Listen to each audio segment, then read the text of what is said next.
Bueno, buenos días a todos y a todas. Bienvenidos y bienvenidas. Muchas gracias por interesarse por esta actividad, por conectarse. Sabemos que son fechas complejas, diciembre y el último tramo del año.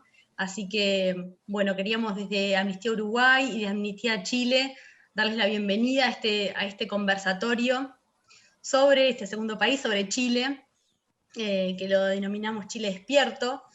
Y bueno, estamos muy contentas de poder recibirlos a todos y a todas, y también recibir al panel que va a estar intercambiando algunas reflexiones y comentarios, bueno, sobre el proceso en el que está, en el que se encuentra este país, que bueno, que para eso tenemos expertas que pueden profundizar como muchísimo en ese contexto.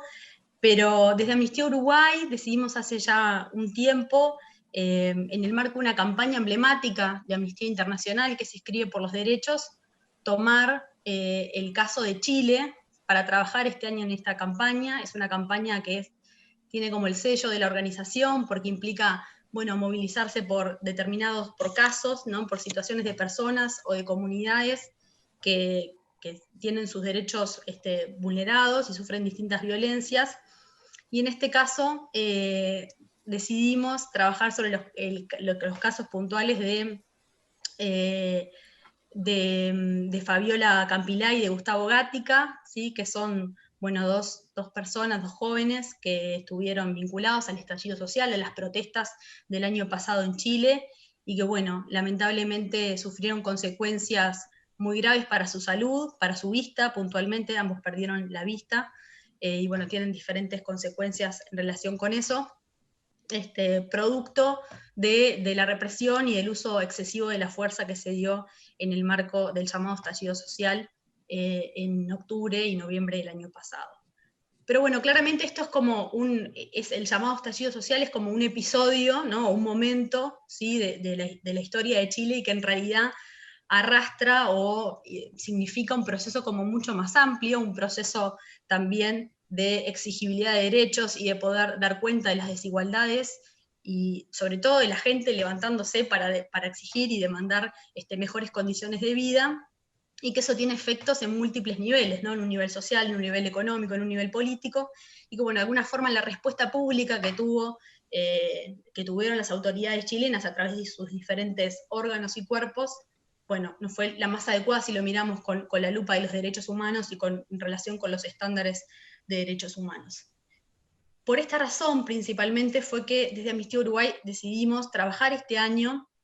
Por supuesto, en la carpeta de la organización internacional existen otros casos que están siendo trabajados, pero desde la sección de Uruguay definimos que nos parecía importante poder acompañar todo el proceso que se está desarrollando en Chile, y que también están desarrollando nuestras colegas de la sección chilena, ¿sí? Con un trabajo muy exhaustivo y profundo de denuncia, pero también de investigación, ¿sí? Para poder dar sustento a estas denuncias y a dar visibilidad a la situación. Entonces definimos un poco trabajar con los casos de Gustavo y de Fabiola, justamente como casos emblemáticos para que de alguna forma fuera útil y elocuente para explicar y dar cuenta un poco la profundidad de la situación y de los procesos que atraviesa la sociedad chilena hoy. Así que en el marco de esa campaña es que les invitamos a revisar nuestra página web, la página web de la sección chilena también, en nuestras redes, donde pueden encontrar una descripción mucho más exhaustiva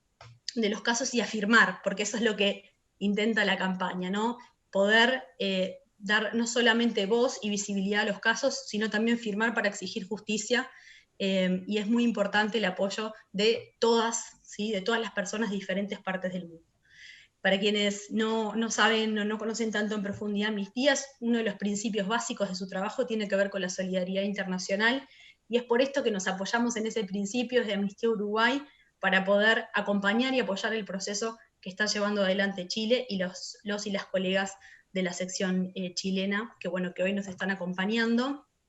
Y en el marco de esa campaña y de ese proceso de exhaustivo de trabajo sobre Chile, también en octubre pasado lanzaron un informe que se llama Ojos sobre Chile, que es un informe muy riguroso, muy elocuente, que llevó mucho trabajo, y que de alguna manera enmarca parte de lo que fue el estallido social, sobre todo vinculado al accionar de Carabineros, y que, bueno, que de alguna manera sirve como hoja de ruta para pensar y problematizar algunas de estas cuestiones. Eso más en términos más institucionales, pero en términos más, bueno, ¿por qué Uruguay? ¿No? ¿Por qué Uruguay o Amnistía Uruguay mirando a Chile?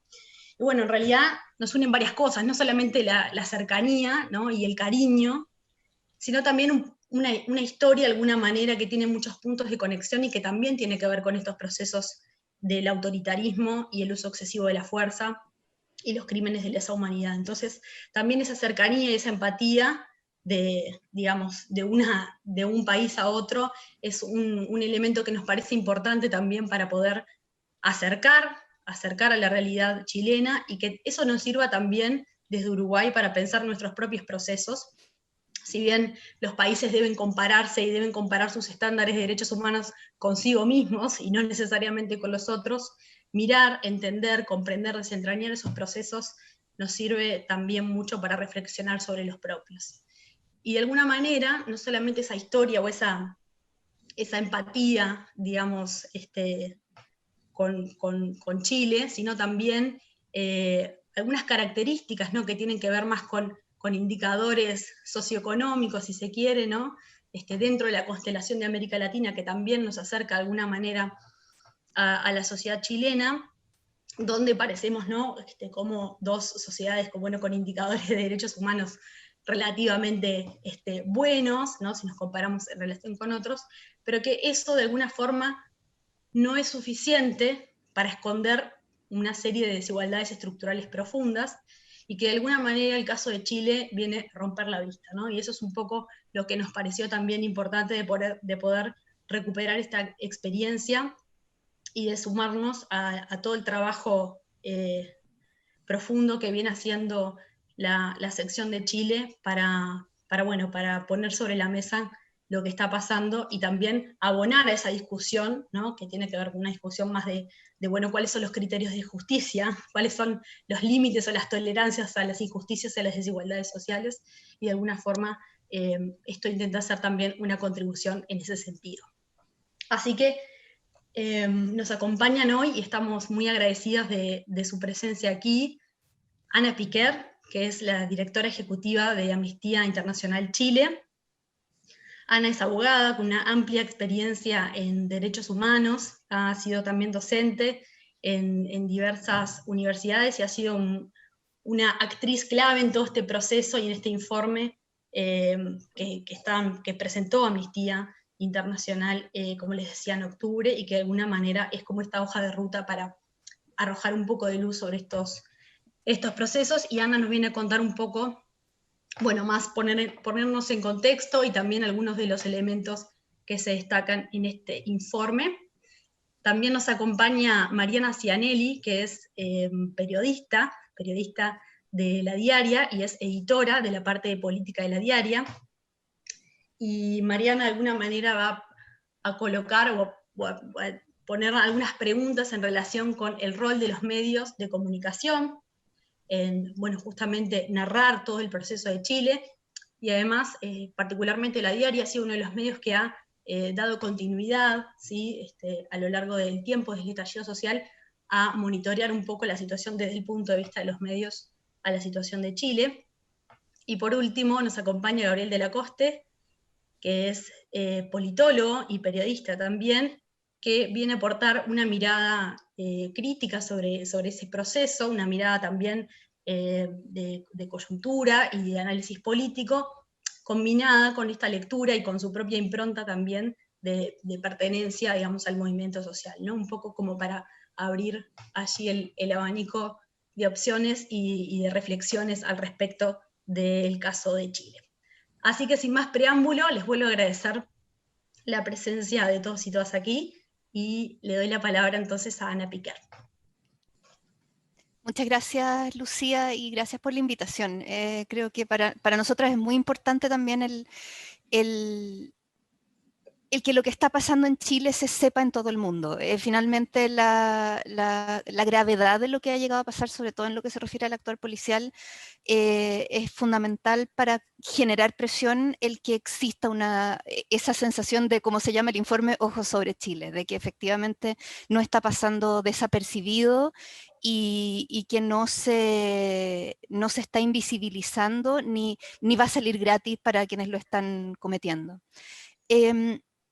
Para dar un poquito de contexto, quizá partir por el comentario de que de alguna manera el que esto pasara en Chile, en ciertos grupos, incluso en algunos países, generó mucha sorpresa. Estaba esta sensación de que Chile era como el país tranquilo de la región. De hecho, pocas semanas antes de que se iniciaran las protestas masivas, el propio presidente Piñera había dicho en una entrevista que Chile era como el oasis de Latinoamérica. Fue víctima de sus propias palabras muy rápidamente. Eh, y, y, y de hecho hubo personas que plantearon de que más que un oasis era un espejismo, en el sentido de que había ciertas cosas muy normalizadas en la sociedad chilena, pero que estaban generando mucha rabia. Y creo que las dos centrales no son las únicas probablemente, pero de lo que trabajamos como Amnistía, las dos más importantes son, uno es la profunda desigualdad en la sociedad chilena. Chile hace poco entró a la OCDE y es el país más desigual dentro de la OCDE. En todos los índices de desigualdad, el Gini, etcétera, estamos entre los mal rankeados en el mundo. Eh, y esto oculto detrás de cifras macroeconómicas que se ven muy exitosas y que en definitiva generan esa falsa sensación de que Chile es un país que está económicamente bien, cuando en realidad los que están económicamente bien es un porcentaje pequeño de la población y hay un porcentaje muy grande de la población que sobrevive, que no está en la extrema pobreza, que se las arregla con la remuneración que tienen, más un endeudamiento importante, pero que en el momento en que quedan sin trabajo no tienen redes, no tienen ahorros, no tienen cómo pagar sus deudas y caen con mucha rapidez en la pobreza. Entonces, es una estructura desigual y que se basa además en la privatización de elementos clave que tienen que ver finalmente con toda la protección social de derechos económicos y sociales. El tener un sistema privado de salud que es de mucho mejor calidad que el sistema público y que hace que las personas que tienen menos recursos tengan que acceder solamente al sistema público, que es normalizadamente más malo. El tema de que las pensiones estén resguardadas por un sistema que es 100% privado y que además ya está demostrado que no garantiza pensiones dignas a las personas que, incluso si es que siguen todas las reglas y hacen los aportes que corresponde. Y en definitiva, es un país que tiene una seguridad social extremadamente débil y que eso influye, por supuesto, en todo lo anterior. Y eso como muy normalizado y además muy arraigado, y de ahí la importancia del debate constitucional, muy arraigado en las normas de la Constitución, que es una Constitución que fue aprobada en un plebiscito que además fue muy cuestionado en términos de su transparencia en el año 80, en plena dictadura, y que tiene esta mirada de un Estado subsidiario con un rol mínimo, no garante de derechos propiamente tal, menos de derechos sociales, y con esta mirada como privatizadora de servicios y siempre que sea posible, sin una mirada de derechos humanos y menos aún en lo que se refiere a derechos sociales. Y el segundo elemento que también venía arrastrado de antes y que desde Amnistía Internacional lo veníamos trabajando de años, es el tema del actuar policial excesivo.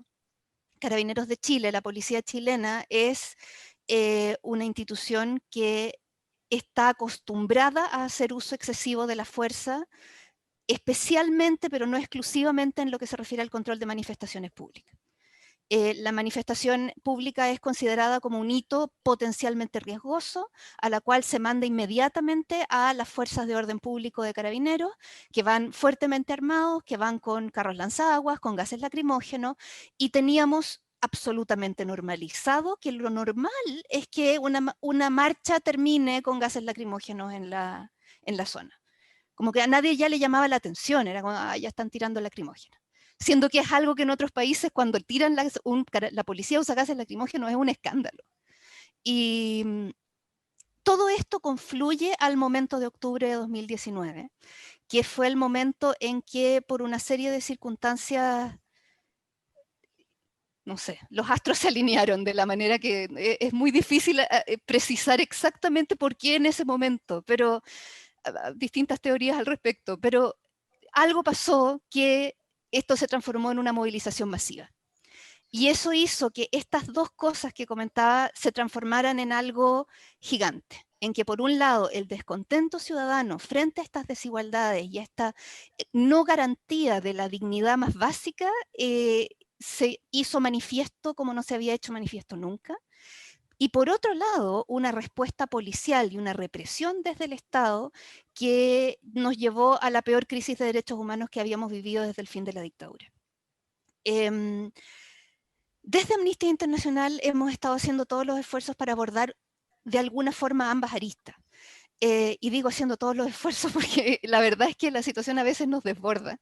Pero por una parte, en lo que se refiere a la violencia policial, esto partió con la declaración de un estado de emergencia, que además significó que no solamente carabineros, sino también militares salieran a las calles por 10 días, dependiendo del lugar de Chile, pero aproximadamente 10 días, a apoyar las funciones de control de orden público, lo cual terminó a lo menos con 3 personas muertas por balas disparadas por militares o en un caso por un atropello de un vehículo militar.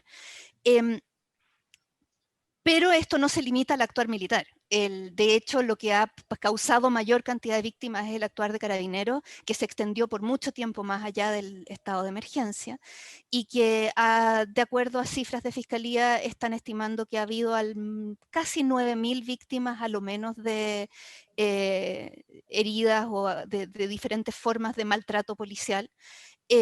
Son casi 500 personas que sufrieron heridas oculares, perdiendo muchas de ellas la vista en uno de sus 2 ojos, en 2 casos la vista de ambos ojos, que son justamente los casos de Gustavo y Fabiola que mencionaba Lucía, principalmente por el uso indebido de perdigones que fueron disparados a la parte superior del cuerpo, y en algunos casos por el impacto directo de una bomba lacrimógena en el rostro, como fue el caso de Fabiola Campillay. Nosotros afortunadamente tuvimos la posibilidad de que viniera inmediatamente una misión de crisis a Chile a fines de octubre, comienzos de noviembre, que empezó inmediatamente a levantar testimonios, a documentar casos y a obtener información. Pedimos reuniones con todas las organizaciones, instituciones, el gobierno, que nunca nos respondió hasta el día de hoy, nada, solo nos responde por la prensa. Y eso permitió a fines de noviembre sacar conclusiones preliminares en que hablamos abiertamente de una política deliberada de dañar a quienes se manifiestan. Y luego un trabajo muy exhaustivo, con mucha información, al que si quieren después puedo entrar en más detalle, pero en que fue lo que llevó al informe Ojos sobre Chile que lanzamos en octubre de este año. El 14 de octubre, casi antes de cumplirse el año del inicio del estallido social. Y el informe, en definitiva, lo que decimos es que hubo violaciones generalizadas al derecho a la integridad personal en Chile, en prácticamente todo Chile. Y además el informe evidencia con mucha argumentación y mucha información que existió responsabilidad de mando, hasta el director general de Carabineros, y que por lo tanto debiera haber investigación penal incluso hasta el director general de Carabineros, ahora exdirector general, lo que no le hace, en ningún caso le quita responsabilidad frente a lo sucedido. Y la necesidad de que se aborde esa responsabilidad de mando, porque los altos mandos hay evidencia clara de que sabían lo que estaba pasando y no tomaron medidas eficaces para detenerlo. Y también un elemento fundamental en nuestras recomendaciones es la necesidad imperiosa de una reforma estructural y profunda a la institución de Carabineros de Chile. Porque en definitiva, como digo, lo que pasó no es que haya pasado algo nuevo, sino que fue la multiplicación por 1000 de lo que venía pasando desde antes, y que pasaba cada vez que había manifestaciones. Y ahora que hubo un periodo en que hubo más manifestaciones, empeoró también el actuar policial. Entonces, es algo que no tiene que ver con una situación puntual, sino que tiene que ver con una tradición de criminalizar la protesta y una tradición de impunidad frente al actuar policial, y de ahí la importancia de que se haga justicia en los casos, que se lleve a la justicia incluso a los mandos y que se investigue la responsabilidad de mando adecuadamente, pero también la necesidad de reformar la institución. Y el último punto, y con esto termino, es el mencionar lo que tiene que ver con el proceso constituyente, que ese fue quizá el lado bueno, el otro es el lado oscuro, este es como el lado de la fuerza de lo que pasó en Chile. Que de hecho partió siendo algo espontáneo. En el marco del estallido social, además de las manifestaciones callejeras, se empezaron a organizar espontáneamente lo que en Chile llamaron cabildos, que personas que se reunían en plazas, en lugares públicos, en sus casas, a hablar acerca de una nueva constitución para Chile que sí respetara los derechos, que garantizara igualdad y que garantizara dignidad. Y en un intento por aplacar la situación social que se estaba viviendo, hubo un acuerdo transversal de todos los partidos políticos representados en el Congreso de iniciar un proceso para elaborar una nueva constitución. No sé si efectivamente cumplió el rol de aplacar por completo el asunto, las manifestaciones siguieron y van a seguir, pero sí abrió una oportunidad que es histórica para Chile en términos de poder romper finalmente con la tradición constitucional de la dictadura y tener la oportunidad de por lo menos discutir una constitución que sí garantice derechos humanos y en particular derechos sociales. Y ese es un proceso que está en curso, se atrasó debido a la pandemia.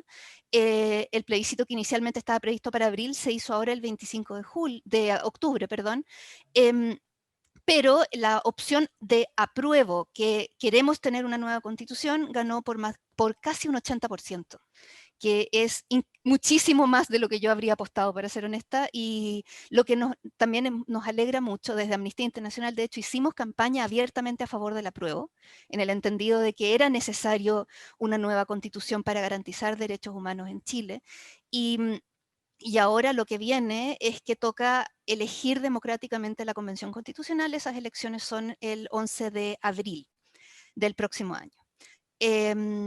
Y además también en este momento hay varias discusiones respecto de la composición de la Convención Constitucional. Ya se aprobó, y eso también marca un hito, el que va a ser paritaria en términos de género. Entiendo que es primera experiencia en el mundo en que se va a hacer una convención constituyente paritaria. Lo que también lo hace un hito histórico y que nos alegró mucho que eso se aprobara. Hoy día lo que está en discusión muy intensa, y no sé cómo va a resultar, es el tema de la participación de pueblos indígenas dentro de la Constitución, que para Chile, por supuesto, es un tema crítico y que esperamos que se apruebe, pero eso todavía no logra ver humo blanco en el Congreso. Creo que con eso me quedo. Acá nos queda un año 2021 muy agitado, en el sentido que vamos a tener el proceso constituyente, tenemos las elecciones de convencionales en abril, tenemos elecciones presidenciales y parlamentarias en noviembre, lo que significa que va a ser un año muy movido, en que muy probablemente va a seguir habiendo manifestaciones, en que probablemente va a seguir habiendo una reacción del Estado equivalente a la que veníamos viendo, y todo esto mezclado además con la pandemia, que además ha venido también a visibilizar justamente esas desigualdades, de quienes tienen acceso realmente a la salud, quienes están muriendo de COVID y quienes no. De nuevo muestra ese sesgo en términos de acceso por causas socioeconómicas. Entonces ahí viene un año bien complejo y en que el apoyo también internacional va a seguir siendo importante, creo yo. Y con eso me quedo. De ahí, si tienen preguntas, puedo profundizar en cualquiera de los puntos. Muchísimas gracias, Ana. Clarísimo la contextualización que hiciste, y bueno, les invitamos también a revisar el informe Ojos sobre Chile, que es un tremendo informe, realmente recomendable para revisar a quienes estén interesados e interesadas en profundizar. Mariana, si te parece, vamos contigo. Bueno, muchas gracias por la invitación. Me parece fundamental este encuentro y bueno, desde mi lado quiero aportar algunas cosas para eso, para discutir un poco o pensar cómo llega Chile al estallido, y también pensar a nivel futuro y tomar de esas experiencias creo que Uruguay tiene para tomar algunos aprendizajes. Y bueno, la diaria en ese marco lanzó un proyecto Otro Chile, coordinado por la periodista Natalia Ubal, que justamente de la mano de académicos y de periodistas chilenos lo que buscó fue justamente intentar responder a estas preguntas, ¿no? E intentar pensar futuros posibles también, y lo recomiendo para quienes estén interesados. Yo iba a arrancar un poco partiendo de las consignas que se escucharon en el marco del estallido, ¿no? Chile se cansó, no son 30 pesos, son 30 años, que justamente es un poco lo que decía Ana, es una cadena de hechos, esto no surge de la nada, sino que se trata de una historia de una sociedad fuertemente con desigualdades muy fuertes. Y también retomo un poco lo que dice Ana. Chile ha sido y es ejemplo en América Latina por el modelo económico. Acá tenemos un ejemplo concreto, el ex canciller en el momento de la campaña de las elecciones reivindicaba el modelo de modernización y de apertura económica chileno. Entonces, eso, tenemos a Chile como un ejemplo en ese sentido, pero a su vez una desigualdad que es muy grande, ¿no? Entonces me parece que en ese contexto el estallido social no hace otra cosa más que mostrar, digamos, esa asimetría. Tenemos, por un lado, como algunos elementos, ¿no? que me parece como importante traer, un presidente, ¿no? que habla de un enemigo, ¿no? de una guerra contra un enemigo poderoso, que un poco explica luego la represión que va a haber. Después tenemos una posición que no termina, digamos, de representar, de encauzar ese descontento. Y ahí pongo como en contexto, hay unas cifras del Centro de Estudios Públicos, de la última encuesta de diciembre de 2019, que muestra la confianza o poca confianza que hay en el sistema, ¿no? En el caso de gobierno hay un 5% de confianza, y en el caso del Congreso hay un 3%, y en el caso de los partidos políticos hay un 2%. Esto me parece significativo porque pensando en estos paralelismos y de cómo traer un poco hacia Uruguay, bueno, pensaba un poco en la crisis de 2002, que es diferente, digamos, ¿no? En términos de lo que sucedió en Chile, pero de alguna manera el sistema de partidos termina encauzando un malestar y llega a la alternancia con el Frente Amplio al gobierno. Ahora es interesante porque en el caso uruguayo, que también me parece como interesante, ahora que pierde el Frente Amplio las elecciones y que pasa a ser oposición, el Frente Amplio uruguayo está en un proceso de autocrítica, y uno de los elementos centrales de esa autocrítica, que no me quiero extender, pero me parece como interesante en esto de las distancias entre la fuerza política, ¿no? y la sociedad, pero una de esas autocríticas es justamente la distancia que hubo, el proceso de diálogo que se cortó con la ciudadanía y con la sociedad. Y en ese marco, bueno, también hay hitos, me parece, previos al estallido, donde la movilización social ha tenido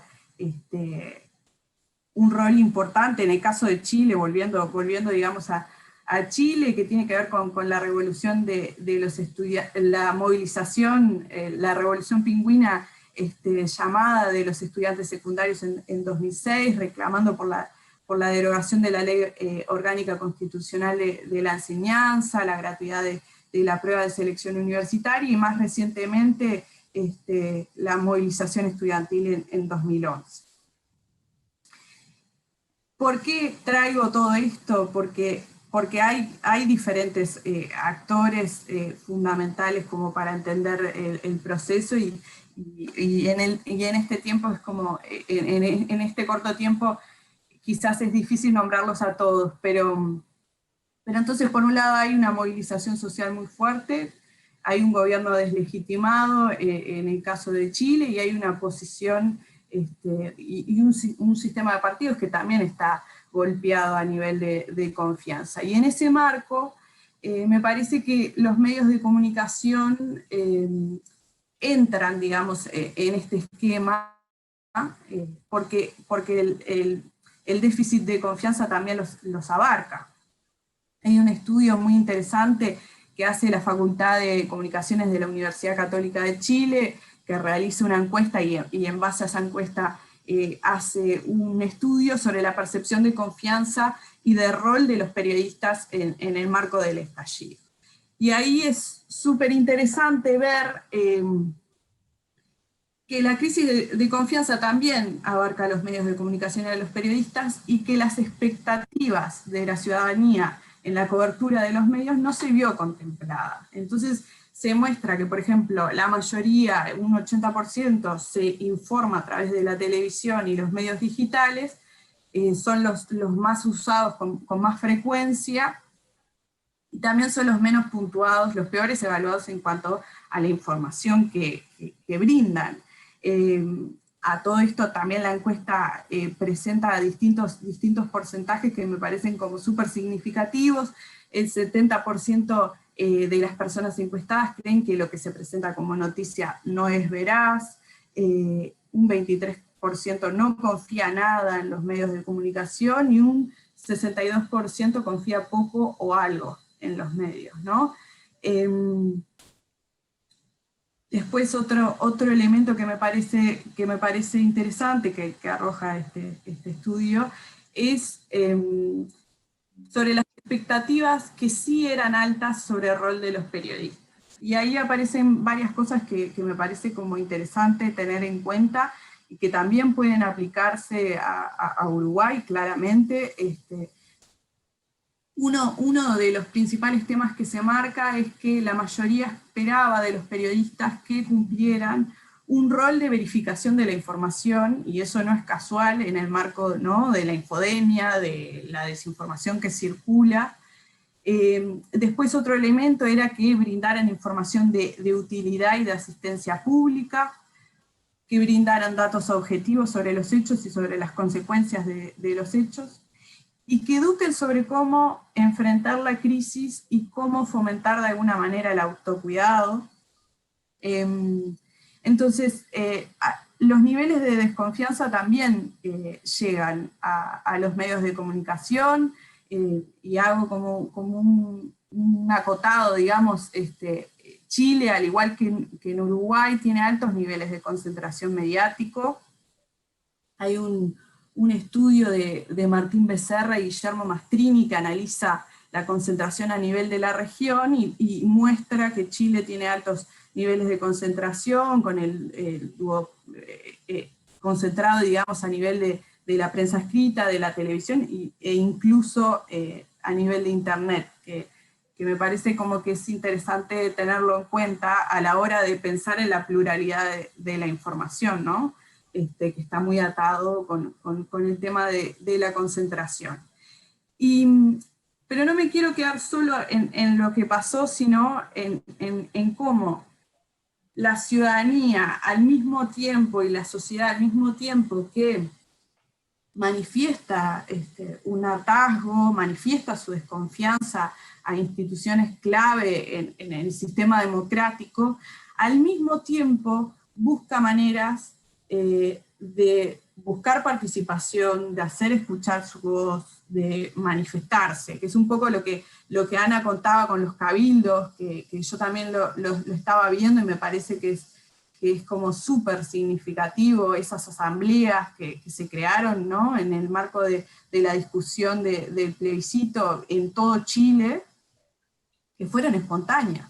Y entonces en ese marco se crean medios alternativos y medios de verificación de la información, muchos.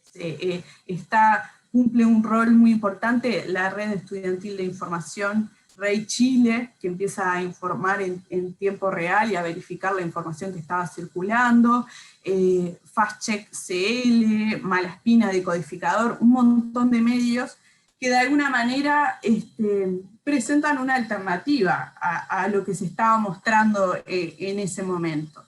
Y después también, pensando un poco en el resultado del plebiscito, ¿no?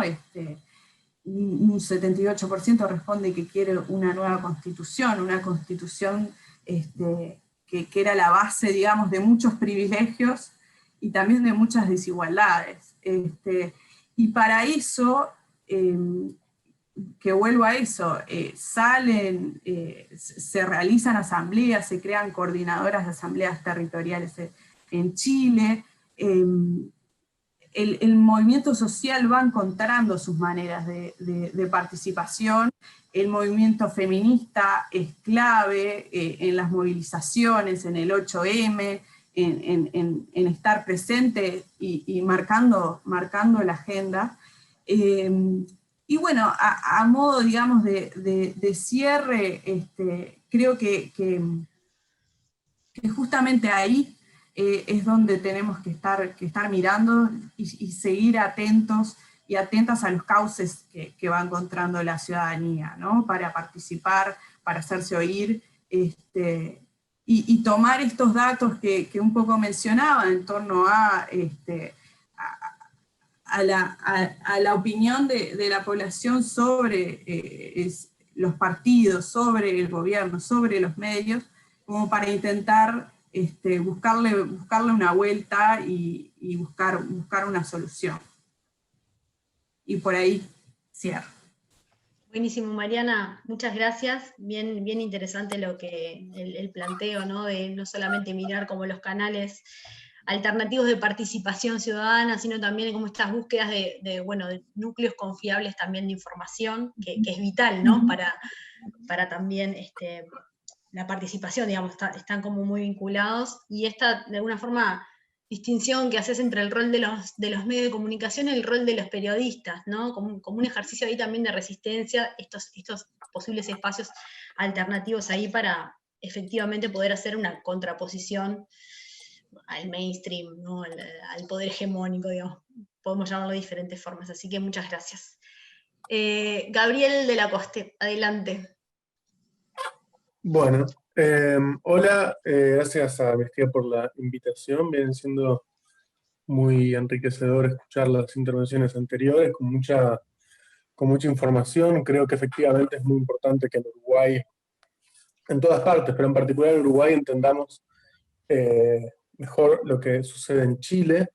Yo no soy un experto en la realidad chilena, tengo amigos, tengo compañeros, he hablado con gente que estuvo en la revuelta de primera mano, pero bueno, se me pueden escapar cosas, pero creo que de todos modos es muy importante que hablemos de lo que pasó en Chile, porque como muy bien dijo Mariana, hay aprendizajes que sacar de ahí. Es muy importante lo que pasó para la historia sudamericana, y es algo que no se puede subestimar. Nada menos que el cierre del ciclo que en Chile se abrió con el golpe del 73, que tuvo una continuidad parcial con la post-dictadura, con una democracia tutelada, donde el sistema electoral estaba hecho para que fuera irreformable, donde la profundidad de las reformas neoliberales que se habían hecho en la dictadura no fue revertida por los gobiernos posteriores, y la revuelta contra todo eso marca el fin de una era y también el fin de esa cortina de miedo que las dictaduras habían puesto en América Latina, de que si el pueblo salía a hacer política, a tomar la calle, cosas terribles iban a pasar.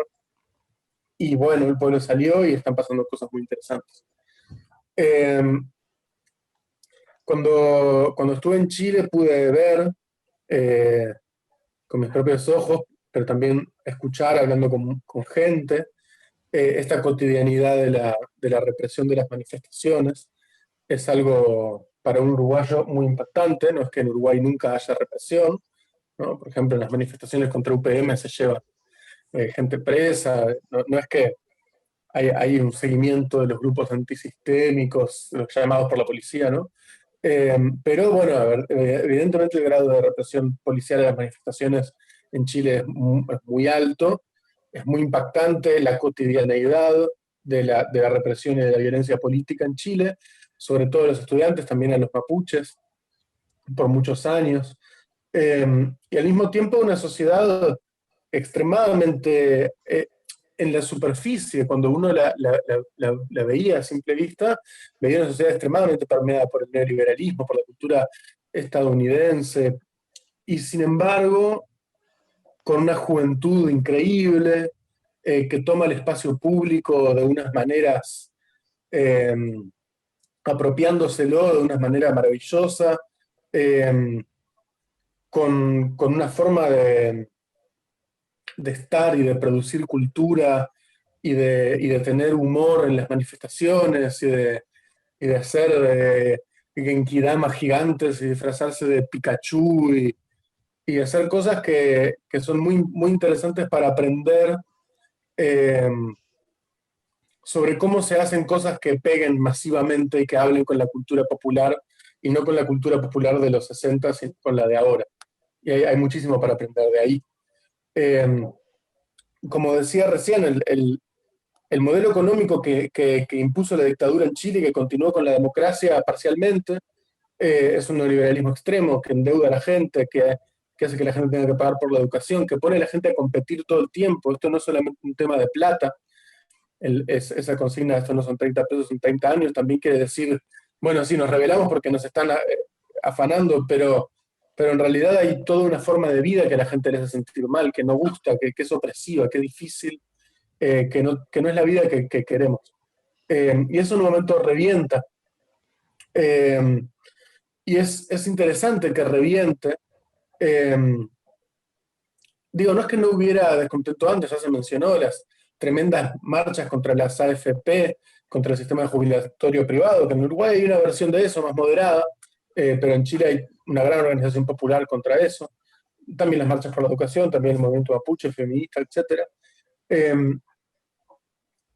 Hubo varios intentos reformistas. El segundo gobierno de Bachelet, por ejemplo, entró con muchos intentos de reforma, pero el propio sistema y la propia, la forma como está organizado el sistema político chileno y la propia reticencia de aliados del gobierno de Bachelet, como la Democracia Cristiana e incluso sectores del propio Partido Socialista, hacía muy difícil que el sistema fuera reformable. Entonces la gente encontró que la forma de hacerlo era la que hizo. Y es bien interesante que haya sucedido eso, visto desde Uruguay, porque como decía Mariana, Chile era para la derecha uruguaya la visión del futuro.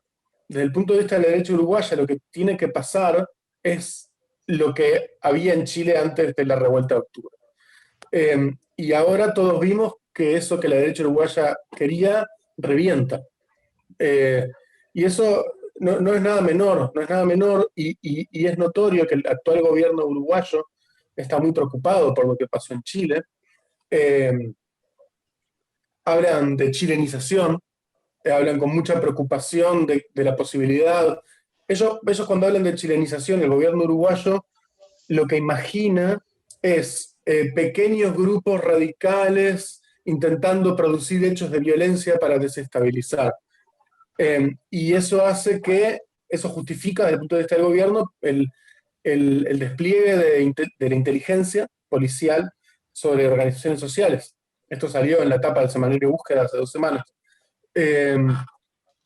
Y es muy curioso porque lo que eso demuestra es una profunda incomprensión de parte del gobierno uruguayo de lo que realmente pasó en Chile, que es muy diferente de eso. Pues en Chile no es que pequeños grupos radicales produjeron desestabilización, sino que una sociedad que venía en un proceso de movilización de largo plazo en un sistema súper opresivo, terminó no aceptándolo y rechazándolo de manera masiva, lo que abrió un proceso constituyente. Y es muy importante que en Uruguay entendamos que lo que pasó fue eso. y no lo que el gobierno uruguayo dice que pasó o piensa que pasó y llama chilenización. En realidad la chilenización es algo mucho más interesante de lo que acá se quiere imponer. Entonces es muy importante entender que también en Uruguay hay una lucha de narraciones sobre lo que pasó en Chile y sobre lo que está pasando. La esposa del presidente chileno, Sebastián Piñera, dijo que era una invasión alien lo que pasó, y eso para mí es bien interesante porque la forma como se lidió en Chile con la protesta y la forma como el gobierno uruguayo da a entender que lidiaría con la protesta en Uruguay, es pensarlo como algo externo a la nación, como algo ilegítimo, con algo que no tiene nada que ver con el verdadero pueblo. Y eso es muy peligroso, es muy peligroso.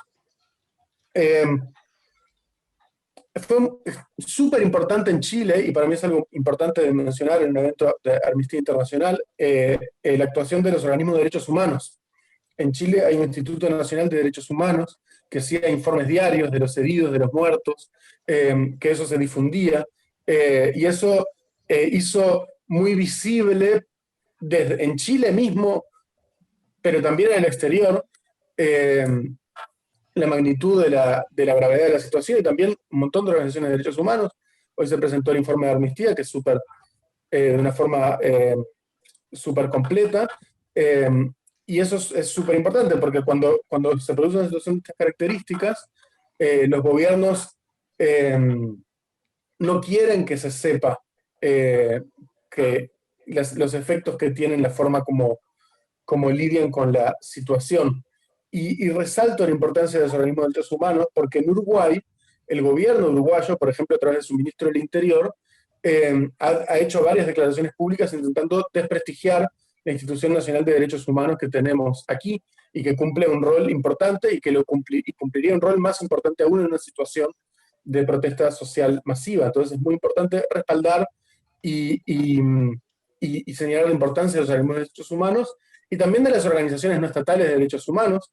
El líder de uno de los principales partidos de la coalición de gobierno de Uruguay, Guido Marinés Ríos, bueno, un montón de veces se ha despachado contra todo tipo de organizaciones de derechos humanos, y eso no es menor, porque son las organizaciones de derechos humanos las que prenden la alarma cuando hay situaciones de violencia policial o de violencia política desde el gobierno.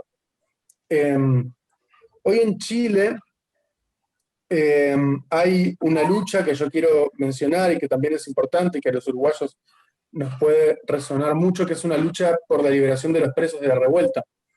En Chile hay mucha gente presa por los hechos de la revuelta, y para mí no es menor el hecho de que esa revuelta produjo un proceso constituyente.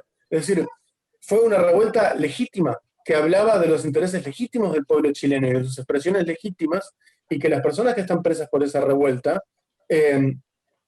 son víctimas de la represión policial, pero además, sobre todo, son artífices de la posibilidad de la creación de un nuevo régimen en Chile. Entonces es una locura que estén presos, y es muy importante también amplificar las campañas por la liberación de los presos de la revuelta. Y realmente quería terminar resaltando lo insólito y lo extraordinario que es en el caso chileno, que se esté dando un proceso constituyente contra el gobierno. En América Latina tenemos un montón de experiencias de asambleas constituyentes llamadas por gobiernos que ascienden y dicen, bueno, vamos a crear una constitución. En Chile, el pueblo forzó el inicio de un proceso constituyente contra la voluntad del gobierno presente, lo cual es un ejemplo de democracia verdaderamente extraordinario, que eso se pueda sostener. Y es una situación extremadamente delicada, además, como ya se dijo. Y a lo que hay que prestar atención, creo, es no solamente a estos grandes titulares, porque bueno, de acá saldrá una constitución, si el proceso llega a término como esperamos, pero también algo que ya pasó y que está pasando y que viene de antes de la revuelta, pero que la revuelta lo intensificó y lo densificó, es la construcción de formas políticas de organización desde abajo. Eso ya se mencionó en los cabildos, en los barrios, en los cerros, en los diferentes lugares de Chile, en diferentes ciudades, de diferentes formas, la gente ha encontrado la forma de reunirse, de organizarse, de crear dispositivos de difusión en las redes sociales, de protegerse de la policía en la calle, de denunciar las situaciones de abuso, de producir imaginación política sobre lo que habría que hacer con los recursos naturales, con las relaciones sociales. Y eso tuvo como consecuencia la producción de un poder social que desencadenó un proceso constituyente, pero que no se agota en el proceso constituyente, que es un proceso creativo mucho más amplio que la creación de una nueva constitución, que hay que seguir con mucha atención y sobre el que es muy difícil informarse, porque es algo que pasa de forma capilar en la sociedad. Y era muy importante lo que decía Mariana sobre los medios de comunicación, porque eso no es lo que van a contar los medios de comunicación masivos. Los medios de comunicación masivos van a querer mostrar escenas dramáticas o querer decir que, bueno, hay unos revoltosos que están haciendo algo que no se entiende muy bien. O van a dar los resultados del plebiscito sin explicar por qué pasó lo que pasó. Y creo que es un desafío muy interesante y muy bello pensar cómo podemos hacer para entender y para vincularnos con eso que está pasando en un nivel más capilar en la sociedad chilena, que por más que sea chico puede producir en la agregación de esos movimientos chicos un maremoto del tamaño del que se vio. Y eso para mí es bien interesante porque también muestra la distorsión en las formas de representación de lo que pasa en un país, tanto de la representación política como la representación mediática. Y eso es en parte contra lo que los chilenos se rebelaron. Y cómo la organización directa de la gente en cada lugar y la imaginación sobre lo que se podría hacer es capaz de desbordar las formas como una sociedad es representada por los poderes hegemónicos. Y creo que Chile nos enseña eso. Y por eso creo que sí es muy importante denunciar los crímenes del gobierno chileno, pero sobre todo celebrar y resaltar el extraordinario coraje y la extraordinaria capacidad de movilización y la extraordinaria imaginación del pueblo chileno en el último año. Así que eso es lo que quería decir. Muchas gracias. Gracias, Gabriel. Bueno, la verdad que súper interesante y múltiples dimensiones del análisis que estás planteando, ¿no? Sobre todo esto de mirar la movilización de las bases y, bueno, los efectos, ¿no?, multiplicadores que eventualmente puede tener, lo importante de comprender exhaustivamente y cabalmente el fenómeno, ¿no? Y ver qué contenido le estamos poniendo desde acá a eso que llamamos chilenización, ¿no? También tengo recontra presente esa etapa de búsqueda hace un par de semanas, porque bueno, ¿no? ¿Cómo estamos llenando de contenido eso, ¿no? ¿Qué significado le estamos dando? Me parece que es clave. Así que bueno, gracias a los tres. Y abrimos unos minutitos, estamos medio justas de tiempo, pero abrimos unos minutitos por si, en caso de que alguien quiera hacer una pregunta o algún comentario. Reflexión también.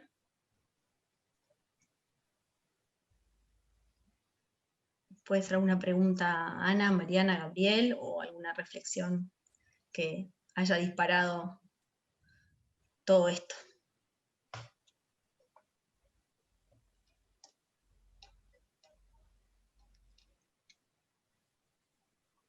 No sé, Joaco, si vos tenés ahí una lista o algo, yo no veo nada acá. Sí, en realidad tenemos... ¿Qué tal? Buen día. Están silenciados los micrófonos y el chat es solo conmigo, así que si alguien quiere hablar, escribe ahí al chat y le doy la palabra. Una de las cosas, pero ya que está timia el auditorio, voy a hacer una consulta para Ana, en realidad, que es una cuestión que a mí me llama con mucho la atención, o por lo menos es algo que me interesa conocer un poco más en profundidad de las instituciones, digamos, en Chile, porque escuchamos hablar de una represión sistemática en las movilizaciones en Chile y como un aparato con un sistema, digamos, más donde se reproduce una violación sistemática de derechos humanos. Y quería consultar cómo eran, o cómo veían de robustas la institución de derechos humanos, que la hemos visto actuar, pero las otras instituciones y organizaciones de defensa de derechos humanos, teniendo en cuenta aparte que una expresidenta, que Bachelet, es ahora alta comisionada en la ONU por el tema de derechos humanos. O sea, parecería ser un tema que está con fuerza y con firmeza en Chile, pero al mismo tiempo ocurren esos otros atropellos, digamos. Entonces, ¿cómo es que conviven, digamos, ambas cosas?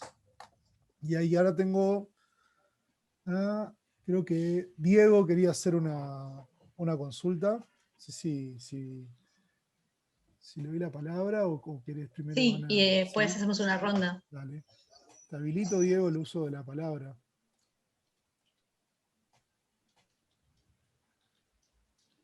Bueno, me dice que el anfitrión no permite que los participantes reactiven su audio. No sé, Pero Te ahora escuchamos. estás en... estoy Estás en algo al aire. Bueno, estás al aire, está. exactamente. No, simplemente que me gustaría que Ana pudiese explicar, extenderse un poco más sobre la situación del pueblo chileno, del pueblo mapuche, perdón, y su participación en estas revueltas. Pasó muy rápidamente sobre eso, me parece que por la importancia que esto tiene no solo para Chile, sino para Latinoamérica y para otros pueblos originarios, me gustaría que dijese algunas palabras, si se puede.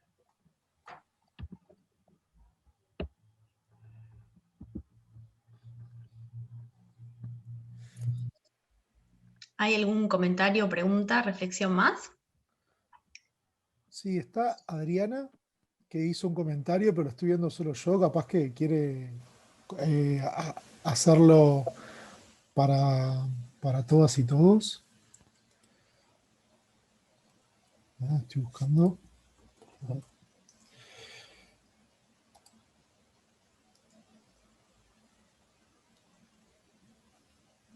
Hola, Ahora sí, te escuchamos, Adriana, ¿qué tal? ¿qué tal? Adriana, Mercedes, depende de dónde me conozcan. Ah, Soy la perdón, misma. Adriana Mercedes. Sí, sí, tengo los dos, por eso lo pongo siempre, porque para algunos soy más Meche que Adriana, pero bueno, a los hechos, nada, interesantísimas las puestas. Me parece fundamental estos encuentros, me encanta que podamos tener el espacio para poder hacer algún comentario. Nada, y decía respecto a esto último de la chilenización, que fue un movimiento espontáneo, súper interesante, como decía Ana, como que se alinearon los planetas para que la situación popular y las movilizaciones espontáneas se dieran. Y el comentario acerca de la chilenización, que es llamativo, en la perspectiva de que depende de quién lo diga y quién lo vea, es un montón de revoltosos, ¿no? Del lado negativo, y por otro lado, el mencionarlo como positivo, porque son personas exigentes que están buscando recuperar sus espacios y sus libertades. Solo eso. Es decir, las lecturas también van a variar, depende de quién las emita. ¿Y qué hacemos nosotros con eso? Por ahí capaz que... Nada, mi gotita. Gracias. Gracias, Meche. Bueno, Ana, si no hay más preguntas ni comentarios, Okay. adelante. A ver, la pregunta de Joaquín sobre la institucionalidad, ese es uno de los grandes misterios chilenos, la verdad. Porque Chile es un país que tiene, y de hecho lo conversábamos mucho con el equipo que vino de la oficina regional en la misión, de que Chile todavía tiene instituciones que son razonablemente funcionales, en el sentido de que hay 3 poderes del Estado que están razonablemente separados, que tenemos una fiscalía que está actuando en el sentido de estar investigando causas por violaciones de derechos humanos, tenemos un Instituto de Derechos Humanos que uno le puede hacer muchas críticas en distintos aspectos, pero que ha estado en terreno, en las manifestaciones, haciendo observaciones en manifestaciones, en comisarías, ha presentado mil y tantas querellas en favor de diferentes víctimas de violaciones de derechos humanos. Pero a cambio, eso ha hecho, o sea, eso no ha hecho una diferencia significativa en términos de cómo actúa Carabineros en terreno. Y creo que eso tiene varias posibles respuestas. Uno tiene que ver con los recursos con los que cuentan estas instituciones, en particular Fiscalía, el INDH y la Defensoría de la Niñez, que también ha tenido un rol fundamental en lo que se refiere a violaciones de derechos humanos contra niños, niñas y adolescentes. Todas nos han planteado la preocupación de la dificultad por falta de recursos, y en particular por falta de recursos para los casos que no se han dado en Santiago, que la posibilidad de investigar con la misma profundidad causas que sean hechos que suceden fuera de Santiago en distintas regiones de Chile es mucho más difícil porque no tienen la misma expertise técnica, no tienen los mismos medios económicos, no tienen la misma capacidad de investigación. Entonces ahí hay un tema que tiene que ver con la asignación de recursos. Hay otro tema, por ejemplo, en Fiscalía. Fiscalía opera, hay una Fiscalía Nacional y luego hay fiscalías regionales en cada una de las regiones de Chile, que es como las divisiones administrativas del país. Y el fiscal regional o la fiscal regional es quien toma las decisiones más operativas respecto de cómo se llevan adelante las investigaciones en cada región. No todas las fiscalías regionales están actuando de la misma forma, por mucho que estén recibiendo una instrucción distinta desde Fiscalía Nacional. Entonces ahí también se genera otra discrepancia. Y para mí quizá lo más importante es justamente, y por eso hacía el acento en la necesidad de reforma de Carabineros de Chile, en el sentido de que Carabineros tiene la tradición de actuar de manera extremadamente autónoma. En teoría, en este momento responde al Ministerio del Interior y Seguridad Pública, pero el propio Ministerio del Interior ha utilizado como excusa para decir esto no es nuestra responsabilidad, que la propia ley de Carabineros les da ciertas atribuciones en términos de control general del operar de Carabineros, pero que a nivel operativo no pueden interferir porque eso es algo que tiene que decidir Carabineros. Y eso significa que hoy día no tienen un control civil especializado respecto de lo que hacen a nivel operativo, efectivo. Y siendo Carabineros una institución militar, sin ningún tipo de control civil efectivo respecto de cómo opera, que por lo tanto las investigaciones internas las llevan los propios Carabineros, y que eso también es parte del análisis que hicimos en el informe, que las investigaciones internas en definitiva nos funcionan con la lógica de exculpar a la persona que están investigando abiertamente. Entonces, yo creo que el nudo en este momento está ahí, está en que como Carabineros está acostumbrado a operar de manera tan autónoma y con una impunidad tan grande, todas las demás instituciones pueden hacer todo lo que quieran y todo lo que puedan, que esté en sus manos, presentar las querellas, llevarlos a la justicia, pero igual van a tener dificultades para acceder a la información porque Carabineros no entrega la información, van a tener dificultades para todo el proceso de llevar esto a la justicia, y por otro lado no hace una diferencia significativa en terreno, porque lo que se necesitaría es una reforma mucho más profunda de la institución de Carabineros propiamente tal y su relación con el poder civil. Y ese es el gran desafío, porque la verdad, nuestra lectura política en este momento es que eso es algo que este gobierno probablemente no va a llevar adelante con la profundidad y con lo estructural que necesita hacer esa reforma. Y por otro lado, el otro desafío es que un cambio así estructural no se va a hacer de un año para otro. Es un proyecto de largo plazo que va a requerir una reformación, el renovar personal. Hay muchísimos desafíos que van a requerir que sea un compromiso de Estado que probablemente va a abarcar más de un gobierno. Y eso es otro de los desafíos en términos de instalar la necesidad y que haya un compromiso que sea más transversal y que no dependa de uno u otro sector político. No sé si por ahí respondo. Respecto a la pregunta de Diego, me parece, sobre la situación del pueblo mapuche, ha sido bien interesante, porque esto es la revuelta, yo diría que el pueblo mapuche no ha tenido un rol central en la revuelta, en el sentido que no es algo que se haya iniciado desde el pueblo mapuche, se inició desde la ciudadanía a nivel mucho más macro. Pero lo que sí generó la revuelta es una empatía mucho mayor con lo que había vivido el pueblo mapuche por décadas. mucha de la violencia policial, por ejemplo, que vimos ahora, el uso indiscriminado de perdigones, las detenciones arbitrarias que mencionaba Gabriel, que yo no lo había mencionado en mi presentación, la tortura en detención, etcétera, son cosas que el pueblo mapuche viene viviendo por décadas y que no sé, una vez un amigo me dijo, claro, ahora le creen a los mapuches, porque ahora le está pasando a todo el mundo. Y yo creo que hay algo de eso. De hecho, si uno ve las fotos de las manifestaciones, la bandera mapuche es algo que aparece en todas las fotos. Y se generó esa empatía con la lucha del pueblo mapuche y en ese sentido ha sido bien interesante el ver cómo se ha puesto nuevamente en el tapete la discusión de un Estado plurinacional, la discusión, y más de cara a la nueva Constitución, la discusión de la participación de los pueblos indígenas en la Convención Constitucional. Son banderas que se han empezado a levantar ya no solo desde los pueblos indígenas, pueblos originarios, sino también desde la ciudadanía toda. Y eso es nuevo y creo que en definitiva es positivo el generar esa empatía, esa mirada, esa identificación de alguna manera.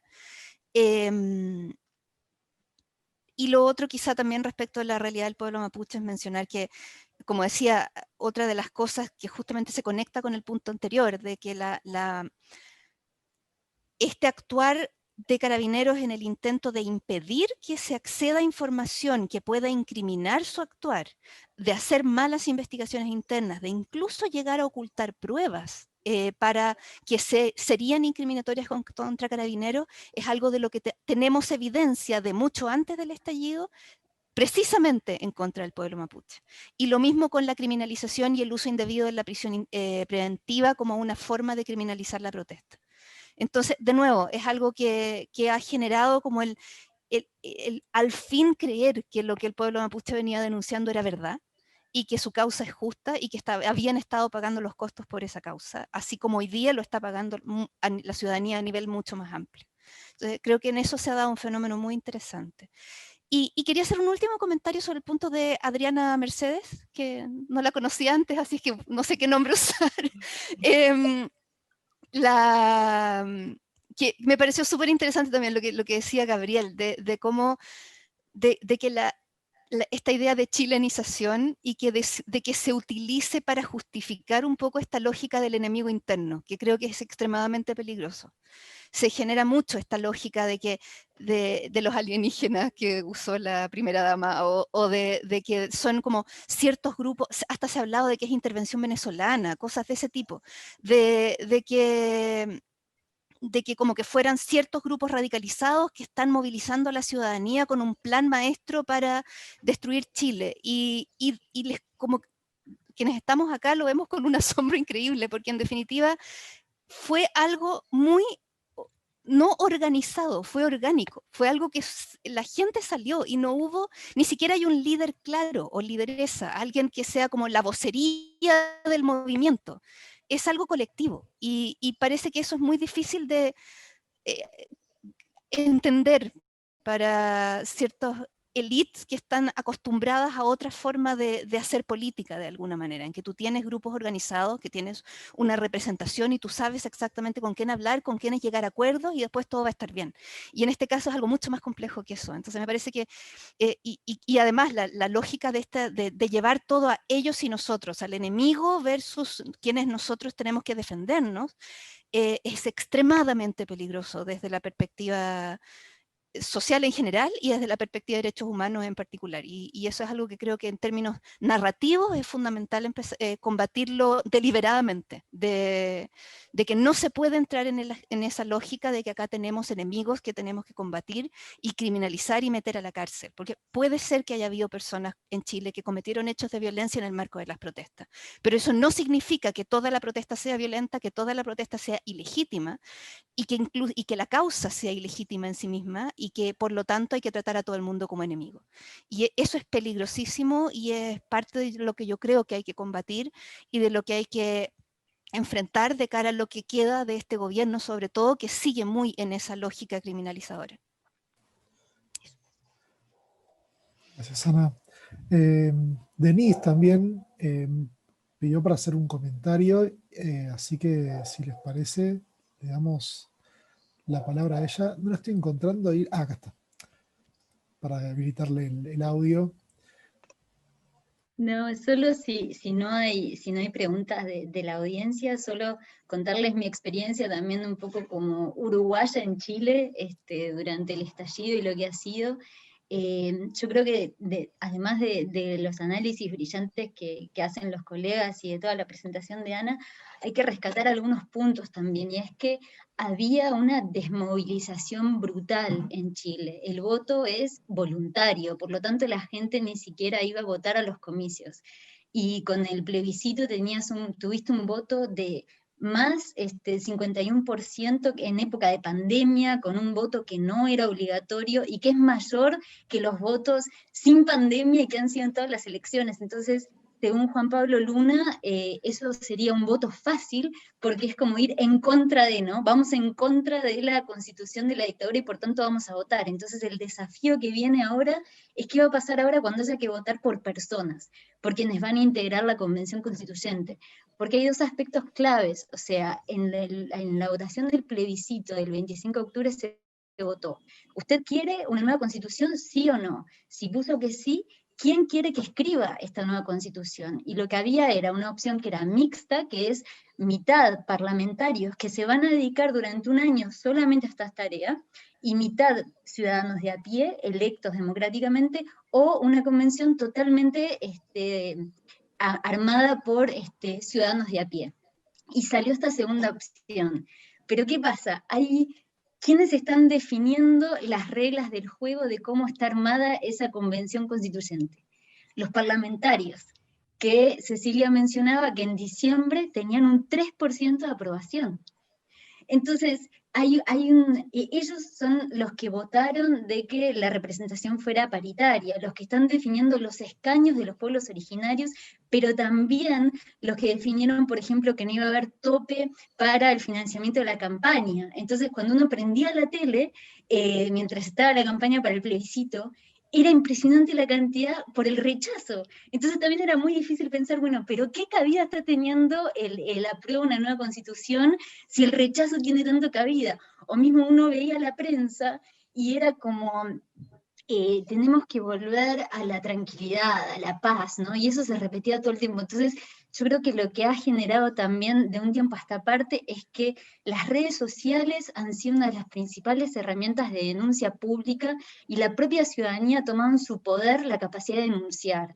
O sea, cuando antes, justo cerquita del aniversario del 18 de octubre, la policía lanzó al río Mapocho a un joven de 16 años, lo lanzó, fue la gente que estaba alrededor que pudo mostrar los videos que mostraban cómo lo habían lanzado, porque la policía decía, no, se nos cruzó, no fue sin querer. A la semana, el papá de este chico fue disparado por la espalda, también manifestándose. Entonces, creo que el rol brutal que ha tenido la ciudadanía, no solo para movilizarse políticamente en contra de todo, ¿no?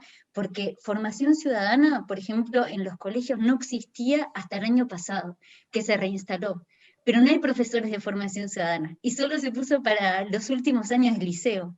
Y el programa está súper amplio, y cada colegio tiene que ver qué prioriza y qué no. Entonces, con una sociedad desmovilizada, aún así son los niños y adolescentes los que se manifestaron desde un inicio, ya con la Revolución Pingüina, pero también los que generaron este último movimiento, y sin embargo no pudieron votar.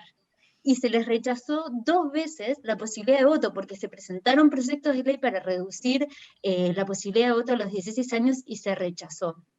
Entonces, hay una contradicción brutal entre quienes generan estos movimientos, quienes los pueden realizar, y eso se da también en una crisis de representatividad brutal que la izquierda no está organizada, porque hay un fuerte encuentro entre la concertación o la exconcertación, fuerzas jóvenes, y a su vez una crisis de representatividad total que la gente no encuentra en estos partidos quién me representa, pero tampoco se están generando tantos liderazgos desde abajo. Entonces, lo que se viene ahora también es un enorme desafío de cómo se va a terminar de generar, porque por la pandemia, todo ese movimiento brutal que se estaba generando de asambleas, de cabildos, que estaban apareciendo líderes, se mató con la cuarentena obligatoria, con todo. Entonces todo eso que se estaba generando en los barrios, que era que de repente tu vecino que te lo había escuchado 20 veces, ahora compartías un cabildo y estás diciendo, bueno, ¿qué Chile queremos? ¿Dónde queremos vivir? La pandemia lo mató. Entonces, a pesar de todas estas adversidades, la gente sigue movilizada y aún así están contra todo pronóstico, contra todo encontrándose un lugar y quieren ser, no quieren ser representados, quieren representarse a sí mismos. Entonces se viene un desafío brutal para adelante, pero lo que queda claro es que la ciudadanía está dispuesta a eso y está lista, ¿no? En contra de lo que creen las élites de siempre. Y creo que eso es increíble. Gracias. Gracias, Denise. Y bueno, ya para ir cerrando, muchísimas gracias a todas las personas presentes, especialmente al panel, a Gabriel, a Mariana, a Ana, por la generosidad de su tiempo y de sus comentarios. Creo que nos dejan mucho sobre lo que pensar.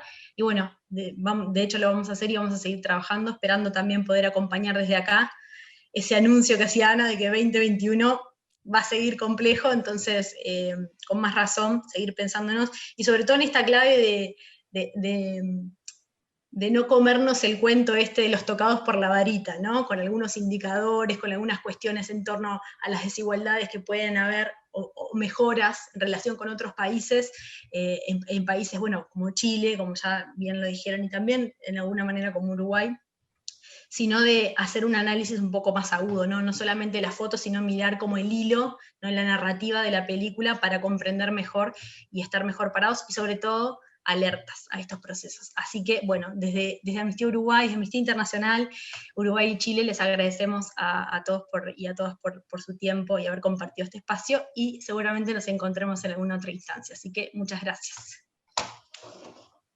Muchas gracias. Muchas gracias a todos y todas.